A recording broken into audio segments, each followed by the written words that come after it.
Banyak orang yang senantiasa menuduh kita pelaku kesesatan. Seperti halnya saat ini,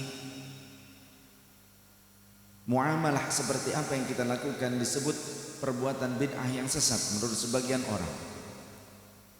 Kita paham li'annahum la ya'lamun, mereka itu belum mengerti, padahal mereka sendiri juga pelaku bid'ah. Nanti saya akan jelaskan. Baik, kita akan coba untuk mempelajari apa sih bid'ah itu. Bid'ah itu kullul muhdatsat, setiap perkara yang baru. Ta'rif yang lainnya adalah kullu ma lam yu'had fi ahdin Nabi sallallahu alaihi wasallam atau fi asrin Nabi sallallahu alaihi wasallam. Yang dinamakan bid'ah itu segala perkara yang tidak ada pada masa kehidupan Nabi sallallahu alaihi wasallam, tidak dilakukan beliau, tidak diajarkan beliau, tidak ditakrir, itu bid'ah. Bid'ah ini juga di dalam bahasa Arab ada sinonim dari kata bid'ah. Sunnah, tapi selain sunnah Rasul. Karena sunnah itu ada sunnatullah, sunnatullahi allati qad khalat min qablu wa lam tajid li sunnatillahi tabdila. Apa itu sunnatullah? Sunnatullah adalah ketetapan Allah, kejadian-kejadian yang sudah ditakdirkan oleh Allah seperti kejadian alam. Maka kejadian-kejadian yang ada itu namanya sunnatullah. Kemudian ada juga sunnah Rasul. Sunnah Rasul ini terbagi, ada sunnah af'al, sunnah yang dilakukan oleh Rasul, maka ini pun menjadi guidance untuk kita.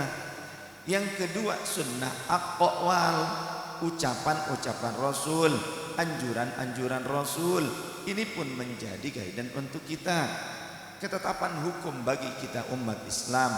Yang ketiga sunnah takririyah. Takririyah itu apa?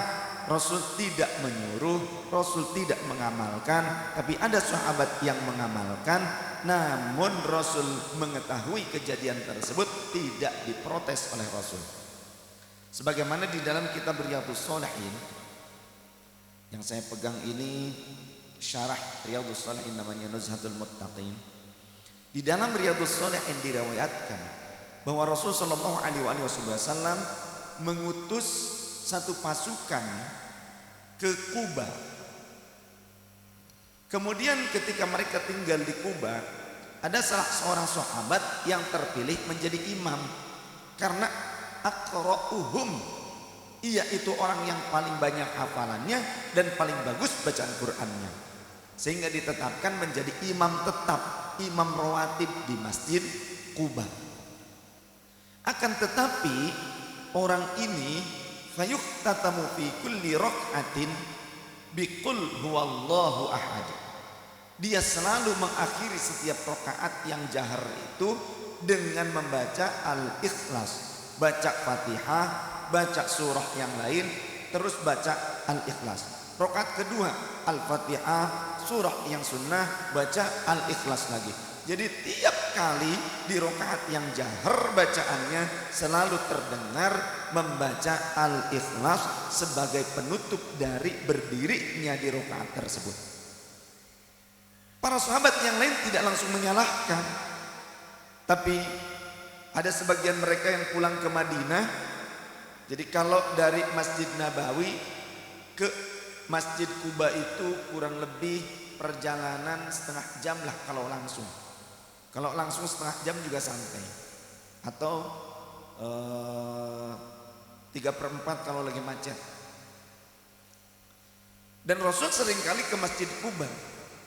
Maka sebagian sahabat dari Kuba pulang ke Madinah, mereka menceritakan, mengadukan hal ini kepada baginda Rasul. Ya Rasulullah, sesungguhnya kami telah memilih si fulan sebagai imam sholat kami. Akan tetapi ada yang janggal ya Rasul. Apa itu? Setiap rakaat dia selalu menutupnya dengan Al-Ikhlas. Kami bingung ya Rasul, sedangkan engkau tidak pernah mengejarkan itu, engkau tidak pernah mengamalkan itu. Maka kata Rasul, Rasul tidak langsung menyalahkan, Rasul menyuruhnya untuk cross check terlebih dahulu. Coba kalian pulang, tanyakan kepadanya kenapa dia lakukan seperti itu. Baik ya Rasul, enggak langsung bid'ah, enggak. Pulanglah ke Kuba, ditanyakan kepada lelaki tersebut, sahabat yang jadi imam itu, wahai fulan, kenapa engkau selalu menutup setiap rakaatmu dengan Al-Ikhlas? Maka kemudian dia menjawab dengan senyuman, tak perlu dengan marah-marahan. Betul? Dia senyum sambil menjawab, sesungguhnya di dalam surah Al-Ikhlas adalah terkumpul atau terdapat sifat-sifat Allah yang Maha Rahman. Qul huwallahu ahad, Allahus samad, lam yalid wa lam yulad wa lam yakul lahu kufuwan ahad. Di dalam surah Al-Ikhlas itu terdapat sifat-sifat Allah Zat yang Maha Rahman. Maka aku sangat mencintai Al-Ikhlas ini. Maka kemudian sebagian sahabat yang tadi mendengar penjelasan ini, besoknya mereka balik lagi ke Madinah. Mereka menyampaikan kabar tersebut, jawaban tersebut kepada Rasul. Maka kata Rasul, sampaikan kepadanya, karena dia mencintai Al-Ikhlas, Allah telah mencintainya sebab dia mencintai Al-Ikhlas. Tuh, sering baca Al-Ikhlas. Bagaimana kalau baca Yasin? Nah, bagaimana kalau baca Yasin?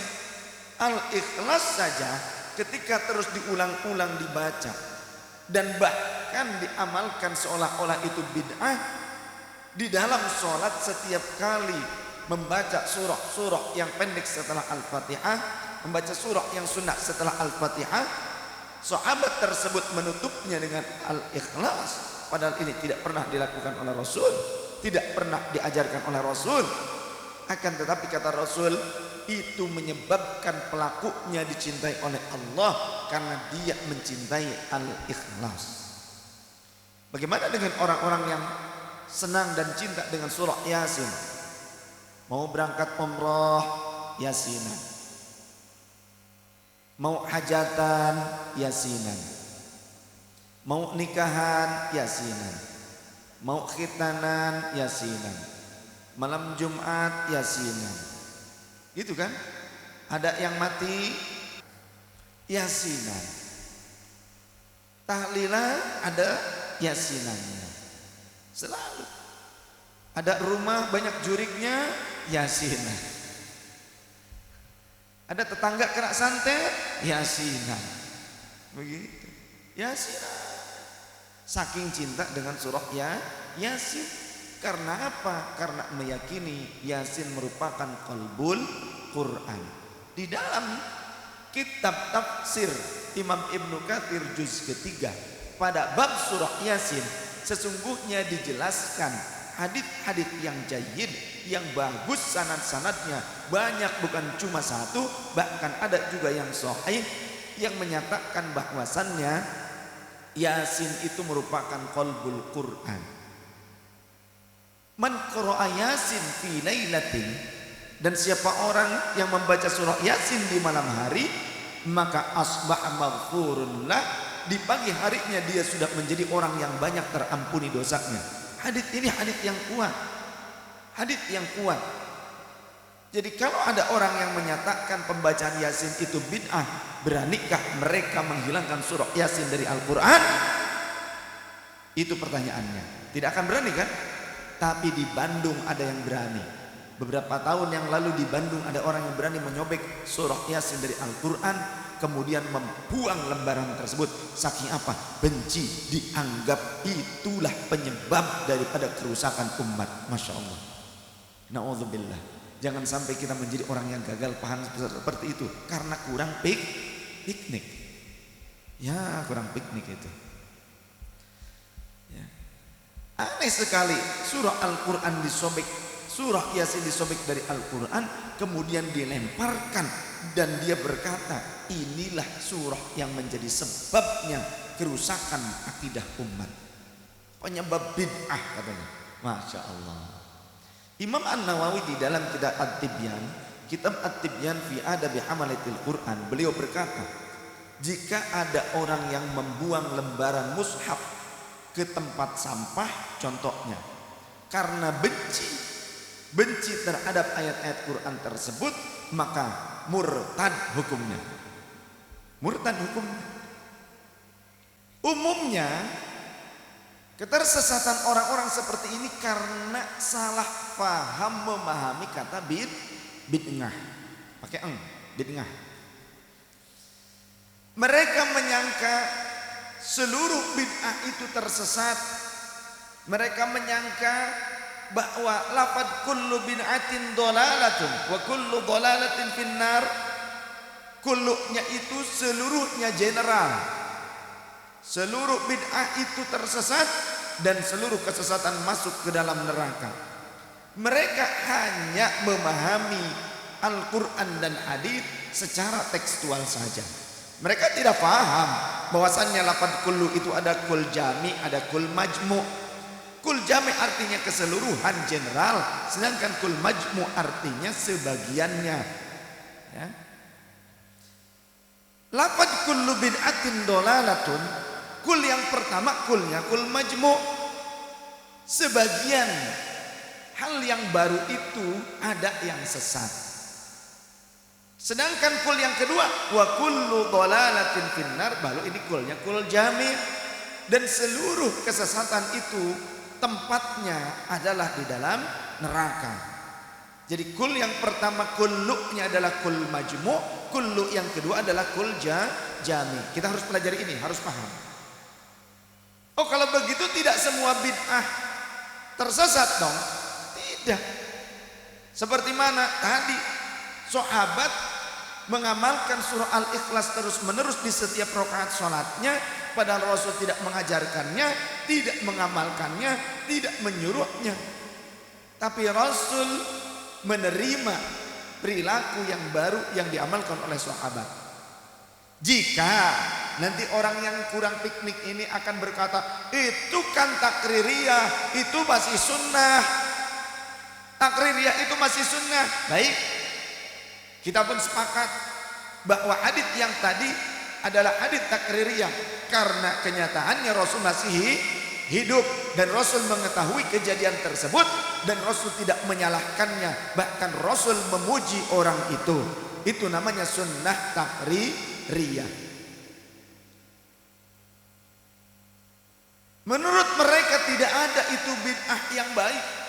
Semuanya bid'ah itu tercela, tersesat. Baik, saya ingin membuka dari kitab hadis, salah satu kitab hadis yang muktabar. Namanya judulnya Sunan Ibnu Majah.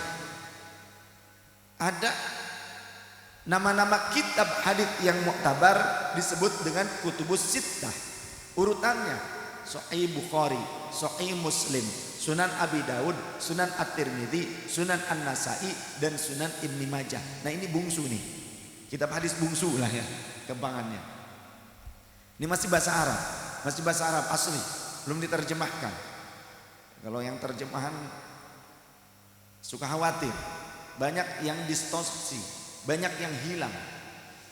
Pada hadis bab ke-15, babut talbiyah, hadits ke-2918.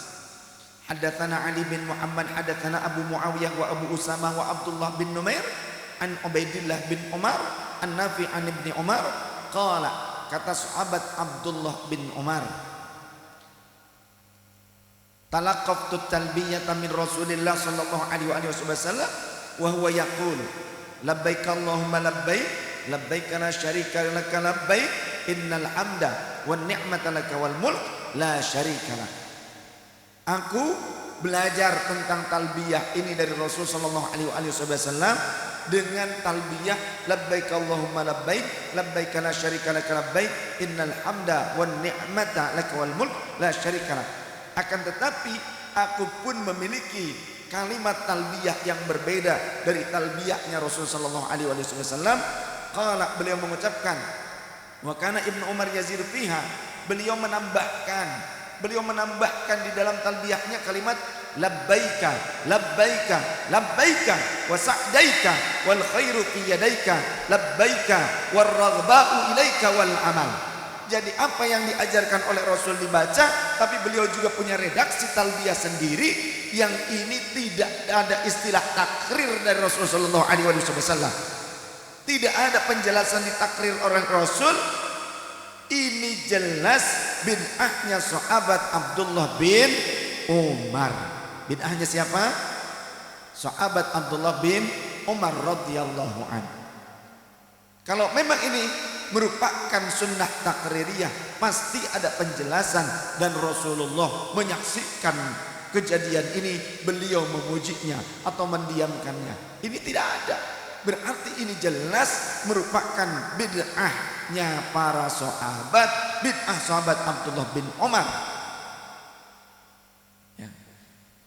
Lantas pertanyaannya, apakah mereka yang selalu mengatakan semua bid'ah itu sesat berani menyesatkan sahabat Abdullah bin Umar? Itu pertanyaannya. Kira-kira berani enggak mereka? Berani enggak?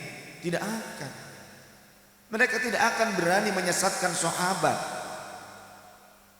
Punya teman enggak yang suka mengatakan bid'ah, bid'ah, bid'ah? Ada enggak? Hadir enggak? Datang. Telepon. Suruh datang ke sini. Baca kitabnya, bisa enggak? Atau ada ustadz di sini barangkali yang ngajar di sini, ustadz yang suka menyatakan ini bid'ah, syirik, haram. Ada enggak ustadz yang begitu di sini? Ada enggak? Mana? Sini maju ke depan. Kosong, masih lega. Ayo. Ya. Biarin live streaming internasional sekalian supaya dunia tahu mana yang dusta, mana yang jujur. Setuju? Kan banyak orang zaman sekarang ini digadang-gadang jadi ulama, padahal baru. Ini zaman now gitu loh, zaman milenial. Jadi banyak ulama milenial. Ulama milenial yang gak pernah mondok, gak pernah belajar agama secara melotok, ujuk-ujuk jadi ulama, padahal baru. Ya. Kalau ulama tuh oe, nah dilatoel oe lama, nah itu oe begitu. Jangan kita mudah terbujuk rayu, terperangkap dengan casing depannya sama Depannya sama, artinya casingnya mungkin sama. Pakaian mungkin seperti ulama, kemudian orasinya, gaya-gayaan bicaranya seolah-olah berbicara agama, padahal kosong. Kita jangan mudah untuk percaya dengan orang-orang seperti ini. Akan tetapi ternyata mereka memang menghafalkan Quran ya, namun belum tentu hafalan Quran itu menjadikan seseorang sesuai dengan aturan Allah. Sekali lagi saya katakan, orang yang hafal Quran belum tentu dia benar-benar akan mengamalkan Quran dan sesuai dengan aturan Allah dan Rasulullah. Kenapa? Allah menyatakan di dalam Al-Quran, Bismillahirrahmanirrahim. Thumma awrathna al-kitaba alladhina astafayna min ibadina faminhum zalimun li nafsihi wa minhum muqtasid wa minhum sabiqun bil khairati biidznillah. Al-ayah. Shadaqallahul azim wa shadaqa rasulun nabiyul karim wallahu wa rasulun ala bimurid wa makna. Lalu kemudian kami wariskan Alkitab Quran ini kepada hamba-hamba kami yang terpilih. Tsumma awrasnal kitaba alladzina astafaina min ibadina. Kami wariskan Al-Quran ini kepada orang-orang yang kami kehendaki dari hamba-hamba kami. Maksudnya ada hamba-hamba Allah yang oleh Allah dianugerahi bisa hafal Al-Quran. Bacaan Qurannya mantap, hafalannya banyak. Akan tetapi faminhum zalimun li nafsihi, terbagi menjadi beberapa kelompok yang hafal Quran itu. Yang pertama ada yang zalim terhadap dirinya sendiri, hafal Quran tapi ternyata menentang Al-Quran. Hafal Quran tapi ternyata malah bertentangan dengan isi kandungan dan maqasidnya Al-Quran. Sebagaimana Rasul pernah berkata, mimma akhafu alaikum rajulun qara'al Quran hatta idza ru'yat bahjatuhu alaih. Salah satu yang aku khawatirkan terhadap kalian munculnya orang-orang yang bacaan Al-Qur'annya memukau kalian. Yang bacaan Al-Qur'annya itu menjadikan kalian kagum terhadap orang ini. Akan tetapi infasakhu anhu, ia tertanggal dari maqasidnya Al-Qur'an, dari tujuan-tujuan isi-isinya Al-Qur'an. Bukan lafaz Qur'annya, bukan terjemah Qur'annya, tapi maksud dari ayat tersebut. Wa nabadahu wara'a dhahri. Dan orang seperti ini akan melemparkan Al-Quran ke belakang punggungnya. Bisa jadi ini adalah majazi, kiasan. Bisa jadi ini adalah kebenaran. Maksudnya apa? Di antaranya orang ini tidak memiliki adab terhadap Al-Quran. Sehingga ada orang sekarang dengan Al-Quran, ada Quran kecil, dimasukkan saku celana, dekat dengan kemaluannya. Itu ada terjadi. Ada terjadi. Ya. Kemudian nenteng Al-Quran seperti nenteng sayuran. Nyimpan Al-Quran di kaki, duduk sila tapi Quran disimpan di kaki. Dia berkatakan terhalang oleh kain sarung katanya. Apa bedanya? Quran simpen, kemudian tutup dengan kain sarung, julurkan kaki kita di samping Quran. Bagaimana? Sopan tidak? Apa bedanya? Ya. Kita menjulurkan kaki, kaki dijulurkan, simpan Quran di kaki kita. Sopan tidak? Apa bedanya antara menjulurkan dengan kaki bersila?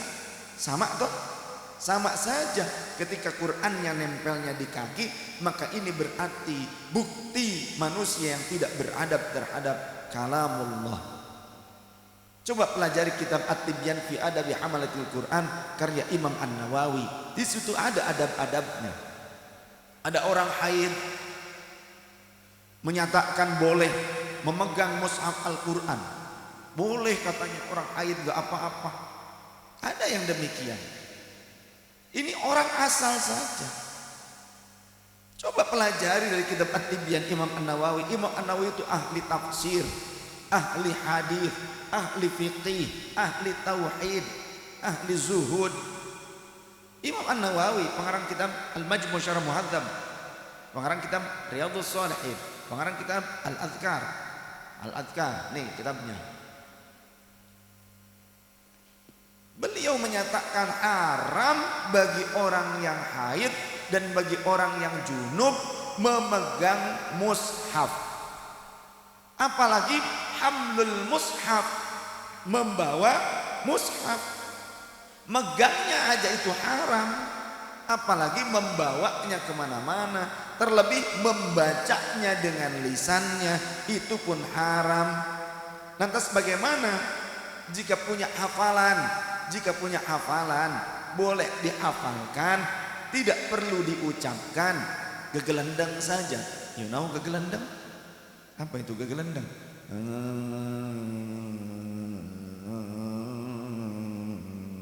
Gitu. Sebagian ulama membolehkan mengucapkan ketika khawatir hilang hafalannya. Sebagian ulama. Tapi ulama yang lain menyatakan jangan. Begitu. Ini ikhtilaf dalam hal ini. Tapi kalau memegangnya, menyentuhnya, membawanya, ini ittifaq haram bagi orang yang junub. Haid, nifas, kemudian junub, hadas besar, haram. Tidak boleh. Termasuk mengucapkannya. Mayoritas ulama menyatakan ittifaq juga haram mengucapkan dengan lisannya. Tapi kalau di dalam hatinya dibaca, lisannya cuma gegelendang seperti tadi, begitu contoh, tidak apa-apa, boleh ya. Kita harus pelajari tentang adab terhadap Al-Quran. Jangan sampai Al-Quran dianggap makhluk. Ada orang zaman sekarang, mohon maaf teman-teman Salafi Wahabi itu, mereka mengaku mengikuti manhaj Imam Ahmad bin Hanbal. Tapi mereka tidak mengikuti Dari fatwa-fatwa Imam Ahmad bin Hanbal, i'tiqadnya Imam Ahmad bin Hanbal. Imam Ahmad bin Hanbal pernah diberitakan oleh Imam Asy-Syafi'i, wahai muridku Ahmad bin Hanbal, melalui surat yang dibawa oleh muridnya Imam Asy-Syafi'i. Imam Asy-Syafi'i udah pindah ke Mesir. Ketika itu Imam Asy-Syafi'i sudah tinggal di Mesir, mengutus Imam Ar-Rabi membawa surat dari Imam Asy-Syafi'i untuk Imam Ahmad bin Hanbal di Baghdad. Dikatakan, wahai Ahmad bin Hanbal, sesungguhnya engkau akan diuji dengan ujian yang berat. Aku telah bermimpi, kata Imam Asy-Syafi'i, bermimpi berjumpa dengan Rasulullah sallallahu alaihi wasallam, bahwa engkau akan dipaksa oleh penguasa untuk meyakini bahwa Al-Quran adalah makhluk. Maka tetaplah engkau dengan i'tiqadmu, dengan akidahmu, dengan keyakinanmu bahwa Al-Quran adalah kalamullah, laisat bimakhlukin, bukanlah makhluk.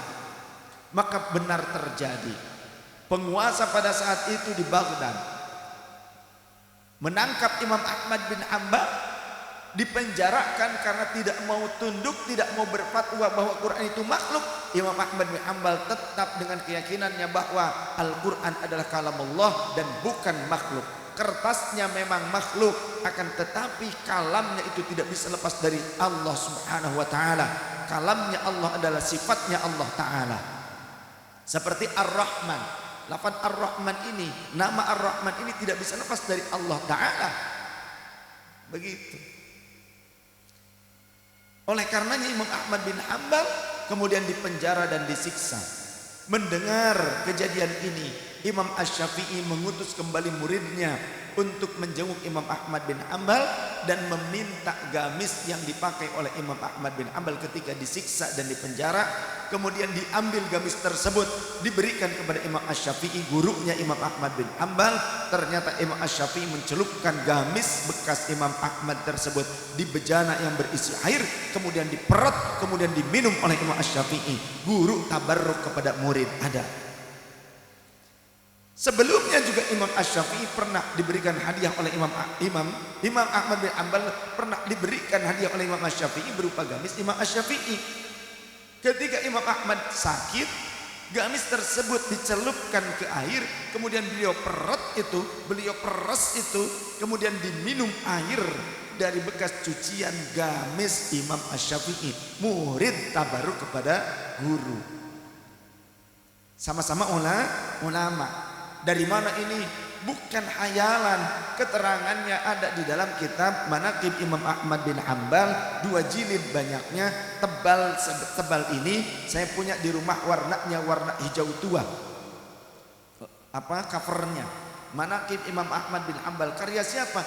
Karya Imam Baihaqi. Siapa Imam Baihaqi? Beliau itu adalah ahli hadis yang juga pengikut Imam Asy-Syafi'i.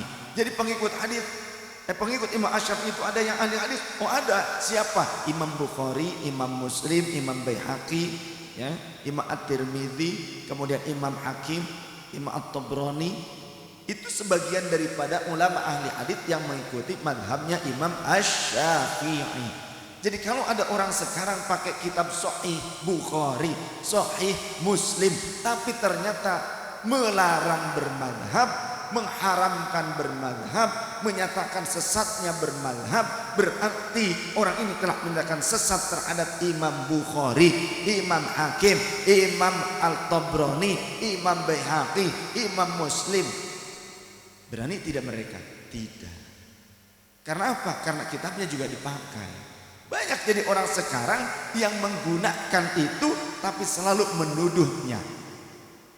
Termasuk juga dengan bid'ah.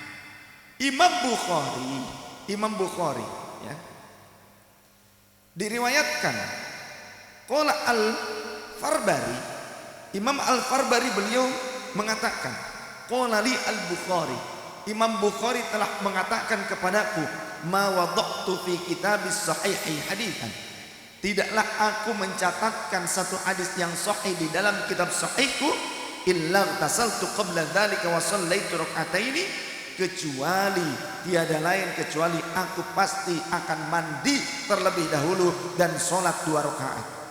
Ada gak hadisnya yang mengajarkan kata Rasul, jika kalian menulis hadisku setiap satu hadis, mandilah kalian dan sholatlah 2 rakaat. Ada tidak hadisnya? Tidak ada. Berarti apa yang dilakukan oleh Imam Bukhari ini adalah bid'ah. Karena tidak ada ajaran dari Rasul, tidak dilakukan oleh Rasul, tidak ditakrir oleh Rasul. Imam Bukhari jauh dari masaknya daripada Rasulullah, lebih dekat dengan Imam Asy-Syafi'i, kurun waktunya dengan Rasulullah dibandingkan dengan Imam Bukhari.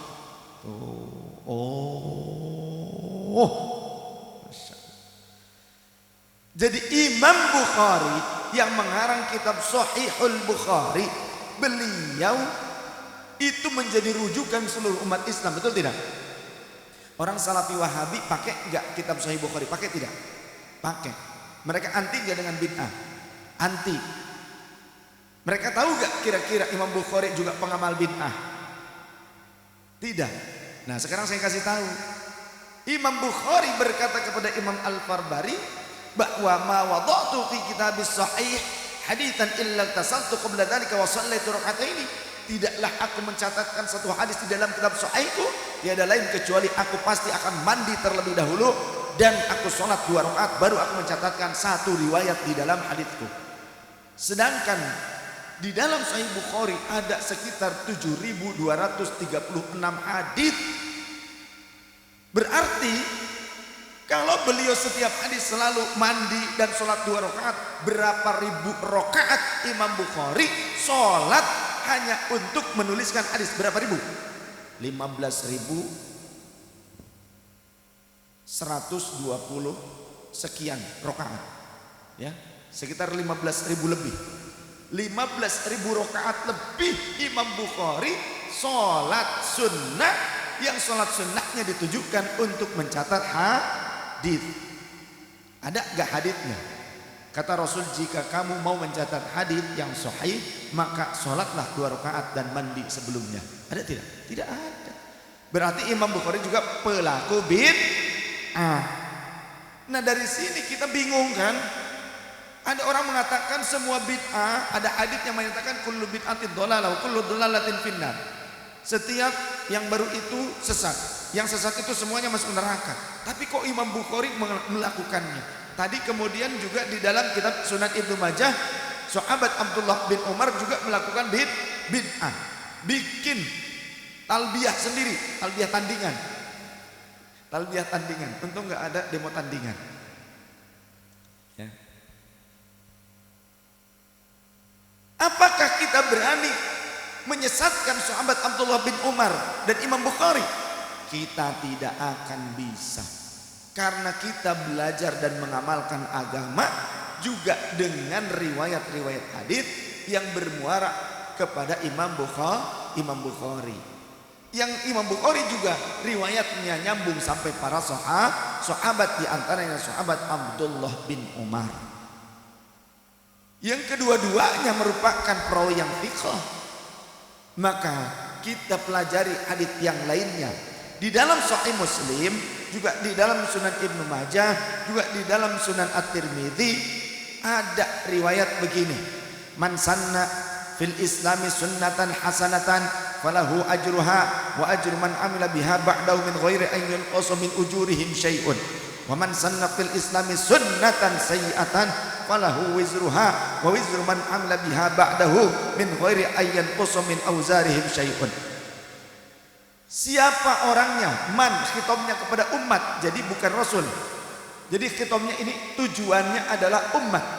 Man, siapa di antara kalian wahai umatku, sanna, yang membuat suatu rintisan, membuat sunnah fil islami, di dalam Islam, sunnatan hasanatan, berupa sunnah yang baik, rintisan yang baik, falahu ajruha, maka dia akan mendapatkan pahalanya, wa ajru man amila biha ba'dahu, dan dia akan mendapatkan pahala dari wasilah orang-orang yang mengikutinya, mengamalkan anjurannya tersebut setelah dia, dan tanpa dikurangi sedikit pun dari pahala mereka.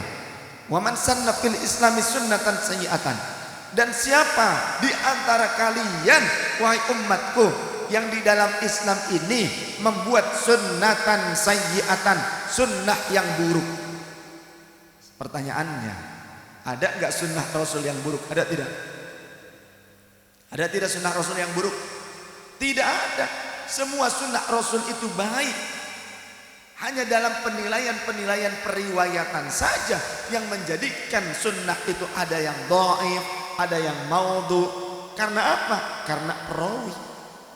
Haditsnya hadits Rasul dari kurun pertama perawi sahabat sampai perawi yang kelima thiqah terpercaya, tiba-tiba perawi yang keenam orang yang tidak diketahui biografinya, maka hadits ini langsung menjadi dhaif. Haditsnya hadits Rasul bukan?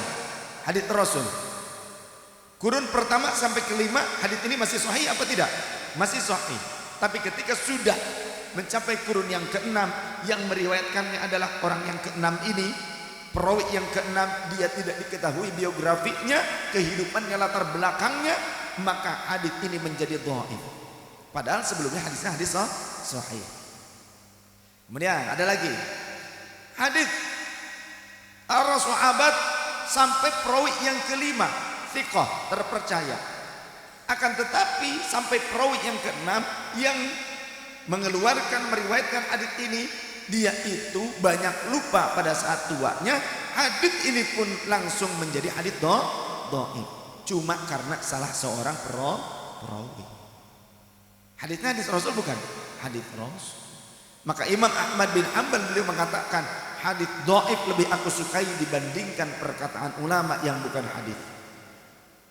Karena apa? Sepakat para ulama ahli sunnah wal jamaah, kalangan ahli tafsir, ahli hadits, ahli fikih dan yang lainnya, sunnah tetap sunnah mengamalkan hadits dhaif untuk fadhailul a'mal, targhib wa tarhib. Keterangannya ada dalam Al-Adhkar kitab ini, Imam An-Nawawi karyanya. Tidak seperti orang-orang yang mengatakan hadits dhaif enggak boleh dipakai, haram. Demikian. Ada orang yang demikian. Itu karena kurang piknik. Makanya piknik yuk sama saya. Februari mau ikut kita piknik. Pikniknya piknik yang bermanfaat, piknik yang bermakna. Kita umroh sambil ziarah ke Rasul sallallahu alaihi wasallam dan kita mempelajari sisa-sisa peninggalan baginda Rasul sallallahu alaihi wasallam. Ada yang mau ikut Februari, masih ada kuota. Ya, segera daftarkan, jangan terlambat sampai kehabisan kuota nanti. Atau kita piknik juga ke Turki di bulan April. Yang mau ikut dengan saya untuk studi banding ke Turki sambil ziarah, nanti ada makam sahabat di sana dan juga para masyayikh. Kita melihat sisa-sisa peninggalan Rasulullah yang ada di Topkapi di Istanbul. Ada sisa peninggalan Rasulullah, ada rambutnya, ada janggutnya, ada giginya, ada turbannya, sorbannya, kolan suah pecinya yang nyongcot begini. Ini dari Turki ini. Ya, makanya orang Turki banyak pakai pecinya, peci nyongcot kayak begini, terutama di Siprus. Ini dari Siprus. Jadi jangan itu apa kok pecinya nyongcong kayak begitu, kubah masjid itu aja udah gampang. Ya, daripada nggak bisa menjelaskannya, sudah kubah masjid gitu aja. Kubah masjid aja boleh, kenapa ini peci nggak boleh nyongcong? Begitu aja, bener gak? Itu kubah masjid nyongcong, hijau juga, hijau ada kuningnya itu. Kenapa boleh kubah masjid? Padahal kalau Anda pelajari kubah masjid itu bukan asli kebudayaan Islam. Kubah masjid itu bukan asli kebudayaan Islam. Itu serapan dari kebudayaan non-muslim. Tapi boleh dipakai? Boleh. Ya, tidak masalah. Aslinya kubah itu melentung begitu. Itu bukan asli kebudayaan Islam, bukan. Itu hasil menyerap dari kebudayaan di luar Islam. Dan ini tidak merubah pada akidah, tidak merusak pada tatanan hukum Islam. Ya. Kita kembali ke pembahasan hadis. Siapa yang di dalam Islam ini membuat sunnah sayyi'ah, membuat sunnah yang buruk? Kok ada sunnah yang buruk? Ya, nanti saya jelaskan. Falahu wizruha, dan dia akan mendapatkan dosanya, wa wizru man amila biha ba'dahu, dan mendapatkan dosa-dosa jariyah dari orang-orang yang mengikuti rintisannya tersebut, min ghairi ayyan qusa min auzarihim syai'un, tanpa dikurangi dosa-dosa mereka sedikit pun. Jadi yang dimaksud kok ada sunnah yang baik, ada sunnah yang buruk. Sunnah apa yang dimaksud? Lihat kalimatnya, siakul kalamnya, ada kata man di depannya. Maka khitabnya untuk siapa? Untuk umat. Berarti yang di sini menggunakan sunnah, membuat sunnah itu umat, berarti ada sunnah umat. Sinonimnya adalah bid'ah. Tuh. Jadi pertama tadi ada sunnatullah, dua sunnah Rasul. Yang ketiga ada sunnah sahabat. Mana dalilnya? Hadits Rasul sahih. Alaikum bisunnati wa sunnatil khulafa'il mahdiyyin ar-rasyidin tamassaku biha wa addu 'alaiha bin nawajid. Wajib bagi kalian berpegang teguh pada sunnahku dan sunnah khulafa'ur rasyidin. Jadi ada sunnah khulafa'ur rasyidin karena mereka adalah sahabat, berarti ada sunnah sahabat. Pegang teguh sunnah mereka yang telah mendapatkan petunjuk sepeninggalku dan gigitlah dengan geraham kalian. Apakah kitab hadisnya digigit? Enggak, bukan begitu. Jangan salah sangka, jangan gagal paham. Jadi gapahnya gagal paham. Yang dimaksud ini kiasan, bahasa-bahasa kiasan. Jangan sekali-kali pun kau lepaskan sunnahku dan sunnah para sahabat. Jadi kita paham sunnah itu ada sunnatullah, ada sunnah Rasul. Sunnah Rasul terbagi berapa? 3. Apa aja? Sunnah af'al, fi'liyah, perbuatan. Yang kedua, aqwal, qauliyah, ucapan. Yang ketiga, takririyah, penetapan. Kemudian selain sunnah Rasul ada sunnah sahabat. Yang keempatnya sunnah umat, sinonimnya adalah bid'ah. Hadisnya yang tadi ada sunnah hasanah, ada sunnah sayyi'ah. Maka Imam Asy-Syafi'i dan ulama-ulama mujtahid yang lainnya, mereka membagi bid'ah menjadi bid'ah mahmudah dan madmumah. Kata Imam Asy-Syafi'i, kullu ma wafaqa bi kitabillah wa sunnati Rasulillah wa ijma'il ulama. Setiap perkara yang cocok dengan Al-Quran, cocok dengan sunnah Rasul dan ijma' ulama, fahuwa mahmudun. Maka ini adalah hal yang terpuji walaupun baru. Wa kullu ma wafaqa wa kullu ma khalafa. Sebaliknya, setiap perkara yang bertentangan bi kitabillah dengan kitabullah, wa sunnati Rasulillah dan sunnah Rasul, wa ijma'il ulama dan ijma'nya ulama, fahuwa madmumun. Maka ini adalah perkara baru yang tercela. Jadi kira-kira kalau yasinan ini bagaimana? Ada enggak Rasulullah membaca surah Yasin? Ada enggak? Ada, karena surah Yasin itu wahyu yang tentunya datang kepada Rasul, yang Rasul sendiri mengajarkan surah Yasin. Sehingga kata baginda Rasul, man qara'a Yasin fi lailatin, siapa orang yang membaca surah Yasin di malam hari, malam harinya malam apa saja. Yang penting jangan malam hari kiamat. Udah terlambat itu. Maka pagi harinya akan banyak terampuni dosa-dosanya. Ini haditsnya valid, haditsnya sabit dari baginda Rasul, haditsnya kuat, kokoh, jayyid. Maka apalagi yang didustakan? Semuanya merupakan nikmat Allah. Jika mencintai al-ikhlas saja menjadi penyebab kita dicintai oleh Allah, apalagi cinta surah Yasin, apalagi seluruhnya. Kalau ada orang yang berkomentar, kenapa surah Yasin saja, enggak semuanya mau hataman Quran, ayo gitu aja ya, kita tantang mereka, setuju? Sekarang lewat dikit aja protes, ini kan sudah masuk Isya, kenapa masih Yasinan saja, kenapa masih tahlilan? Apalagi kalau kita tantang mereka untuk satu khataman Quran dari ba'da maghrib, jam berapa nyampe nya nanti? Isyanya berapa kira-kira? Jam 1. Maka apapun harus bijaksana menyikapinya. Kita buka sesi tanya jawab. Masih banyak sebetulnya di dalam kitab Jala'ul Afham karya Syekh Ibnu Qayyim Al-Jauziyah. Ini kitab dari karya ulama murid Ibnu Taimiyah. Yang kita tahu sekarang ada orang yang pengagum Ibnu Taimiyah selalu bilang semua bid'ah itu sesat. Ada riwayat di dalam kitab ini tentang athar sahabat Abdullah bin Mas'ud. Sebetulnya hafal insyaallah, tapi saya tunjukkan dulu ya. Di dalam kitab Jala'ul Afham ini, karya Syekh Ibnu Qayyim Jauziyah, murid Ibnu Taimiyah, ulama-ulama kegemaran dari orang-orang Salafi Wahabi. Di sini ada riwayat sahabat Abdullah bin Mas'ud, beliau pernah menganjurkan kepada para tabi'in, "Idza shallaitum 'alan nabiyyi sallallahu alaihi wasallam fa ahsinus salata 'alaihi fa innakum la tadruna la'alla dzalika yu'radu 'alaihi." Jika kalian bersolawat kepada baginda Nabi sallallahu alaihi wasallam, maka baguskanlah solawat kalian kepadanya, karena kalian tidak mengerti bahwa solawat itu sesungguhnya disampaikan, disetorkan kepada Rasul, dan Rasul tahu siapa yang bersolawat, namanya siapa dan nama orang tuanya. Jadi kalau kita bersolawat, bersolawatlah dengan indah, dengan penuh perasaan, karena sesungguhnya setiap solawat kita dibawa oleh para malaikat disertai dengan siapa pengirimnya, nomor teleponnya mungkin ada, ya, dan free ongkir, malaikat yang bawanya. Maka kemudian qalu, para tabi'in bertanya, fa'allimna.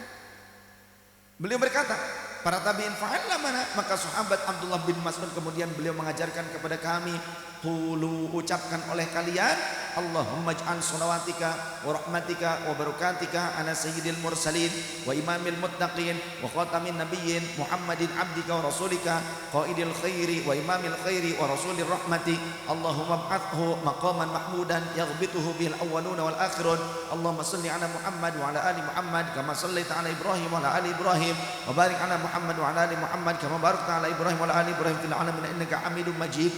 Riwayat ini sahih. Bahkan Syekh Albani sendiri orang Wahabi, beliau menyatakan athar ini sahih mauquf. Beliau menambahi redaksi salawat yang diajarkan Rasul, salawat Ibrahimiyah dengan redaksi yang begitu panjang, dan bahkan ada Sayyidil Mursalin, ada lafaz Sayyid. Akan tetapi kenapa banyak orang sekarang yang gandrung dan mengaku mengikuti Syekh Ibnu Qayyim Al-Jauziyah, mengaku sebagai pengikut Ibnu Taimiyah dengan penyebutan Syekhul Islam atau lain sebagainya, gandrung, tapi mengatakan haram menggunakan kata sayyid pada saat sholawat. Namun di dalam kitab ini terbukti ada kata sayyid yang diajarkan oleh sahabat Abdullah bin Mas'ud, dan ini redaksi yang tadi diajarkan adalah redaksi beliau, berarti beliau menggunakan redaksi sholawat bid'ah. Sesat gak sahabat Abdullah bin Mas'ud? Sesat tidak? Coba tanyakan kepada teman-teman dari Salafi Wahabi, sesat gak sahabat Abdullah bin Mas'ud? Tolong ditanyakan. Karena dia melakukan bid'ah, membuat bid'ah, mengajarkan bid'ah. Tuh, ya. Awas jangan kita terbuai. Mereka mengatakan laukana khairon lasabakuna. Andaikan itu benar, pasti kata sahabat kami lebih dulu, atau para ulama kurun awal, para sahabat lah, pasti kami melakukannya. Anda harus tahu kalimat ini dari mana. Laukana khairon, ya, laukana bihi khairon lasabakuna. Kalimat ini ada di dalam Al-Quran. Ini diucapkan oleh orang-orang kafir Quraisy ketika Rasulullah membawa risalah Islam, yang menurut mereka Rasulullah telah bertentangan dengan ajaran-ajaran nenek moyang. Dianggap membawa ajaran baru. Rasulullah saja dianggap membawa ajaran baru. Ahli bid'ah lah, bid'ah. Jadi oleh orang-orang kafir Quraisy Rasulullah itu dianggap ahli bid'ah. Sampai-sampai mereka berkata, laukana khairan nasabakuna. Jika memang bid'ahmu ini benar, bagus, pasti kami telah lebih dulu mengamalkannya. Begitu. Jadi kalimat itu ternyata kalimat orang Quraisy, digunakan sekarang untuk memonopoli umat Islam, supaya kita tidak mengamalkan syariat ini dengan sepenuhnya, dengan maqasid yang tepat, tujuan yang tepat. Mereka berupaya untuk menendok, tahu nendok, kalau kerbau itu ditendok hidungnya, colok jos, kemudian diikat, ditarik. Mereka ini ingin menarik kita ke lumpur kebodohan. Pada saat kita masuk ke dalam lumpur di sawah, mereka naik ke punggung kita, main seruling deh di atas punggung kita. Kita saja yang gontok-gontokan dengan sesama saudara muslim kita. Kita menyatakan itu bid'ah, ente syirik, ente sesat dan sebagainya. Orang yang mengajarkan kita untuk menuduh saudara muslim kita sesat, syirik, bid'ah dan sebagainya, dia nggak mau nongol. Buktinya saya ajak dialog terbuka seperti ini, live streaming, kita buka-bukaan kitabnya, gak mau mereka. Malah bikin statement, ada nanti, silahkan di YouTube-nya ada ya. Tantangan saya untuk dialog terbuka kepada ustadz-ustadz mereka, itu ditanggapinya begini, kita ini tidak boleh bermajelis dengan ahlul bid'ah. Fasih pisan kalau urusan AM gitu ya. Termasuk juga pada saat apalagi berdebat dengan ahlul bid'ah, tidak boleh, tidak perlu, nggak penting itu. Bilang aja takut lu. Bener nggak? Iya. Saya berkali-kali mendatangi majelis-majelis, mohon maaf ustaz-ustaz dari saudara kita, sahabat kita Salafi Wahabi. Kita bukan Salafi Wahabi, tapi kita masih nganggap mereka saudara muslim. Saya sering datang ke, beberapa kali saya sudah lakukan membawa satu mobil kitab. Ketika terindikasi adanya penyalahan, ini itu lain sebagainya, pelarangan ini itu, menyebarkan makalah-makalah. Kalau ada di sini tolong temukan saya dengan ustaz seperti itu. Kalau ada di sini ada ustaz yang suka menyalahkan orang, melarang-larang yasinan, tahlilan, maulidan, tolong ketemukan saya. Mumpung sekarang saat ini ada, tolong telepon segera.